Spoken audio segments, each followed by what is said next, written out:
More now in the case of Ignacio Ramos and Jose Compean, two former Border Patrol agents prosecuted in what I and lots of other people think was an outrageous miscarriage of justice. Former Texas judge, Texan Ted Poe, congressman from Texas, filing a Friends of the Court brief in today's appeal for those two imprisoned Border Patrol agents. Another strong supporter, Congressman Walter Jones of North Carolina, joining us. Gentlemen, good to have you with us. Thank you, Ted. Let me ask you first, Congressman Poe, if based on what you heard from those the questions by these appellate judges, if you're encouraged. Very encouraging, especially the judges went straight to the issue.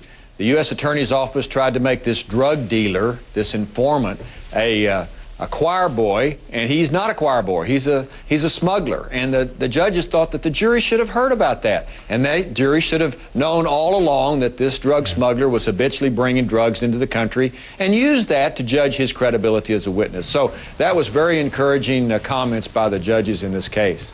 And Congressman Jones, I mean, you don't have to be a lawyer to know that this is just outright unfair. In the fact that the U.S. Attorney's Office, the Deputy U.S. Attorney prosecuting this case, knew darn well what was going on and still hid the reality from that jury. Well, Lou, you're exactly right, and I want to thank you and your staff for being on this for over a year now. And just very quickly, when Judge Grady Jolly said, and I quote, "It does seem to me that the government overreacted here. For some reason, this one got out of hand, it seems to me." And Lou, that's why I'm going to do everything I can, working with Ted Poe and many others, to make sure that we go to John Conyers, the chairman of the Judiciary Committee, and say that we need to see why in the world this ever got into the courtroom. Well, I think that's a wonderful idea, but I have to say, too, the Republican Party has not been immensely supportive of your efforts and those of some of your fellow congressmen, and the Democratic Party has been absolutely AWOL in behalf of these two agents. That's true, and it's very unfortunate, but anyone looking at this case from a legal point of view realizes that when the U.S. Attorney's Office made a deal with this individual and gave him immunity, when that happens, you usually get the testimony you want and you pay for. And that's what seemed to happen in this case, and we're going to just be relentless in making sure that justice does prevail in this case for these two border agents at the end of the day. Lou, I will tell you, along with Ted, we have sent to the President over 9 letters, 5 to Gonzales and 2 to McCasey.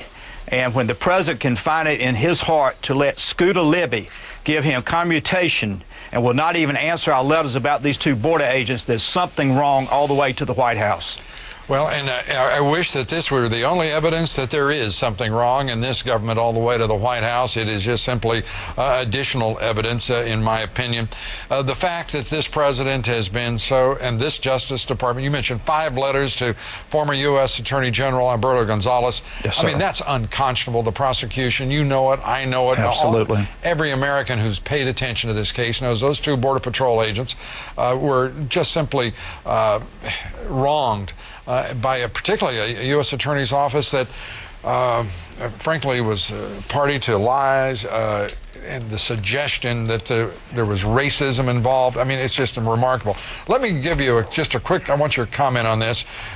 Sutton's statement today. Some in the media and on the internet have tried to portray agents Compean and Ramos as heroes, but that narrative is false. The actions of Compean and Ramos in shooting an unarmed, fleeing suspect, destroying evidence, engaging in a cover-up are serious crimes. Your reaction? Well, first of all, the only person that said the drug smuggler was unarmed was the drug smuggler. There's no other evidence of that. Both the border agents said that he was armed. And of course, the U.S. Attorney's Office has gone on a nationwide slick PR campaign trying to justify this prosecution, and it's just not going to float. And so I think this statement, which seemed to be prepared before even the arguments this morning, is just trying to justify something that most of us realize, that the government was on the wrong side of the border war. Lou, truthfully, justice will prevail, because what happened to these two border agents was an example of an injustice. Absolutely. Congressman Walter Jones, thank you very much. Congressman Ted Poe, we thank you for being here. Thank you. Thank you, Lou.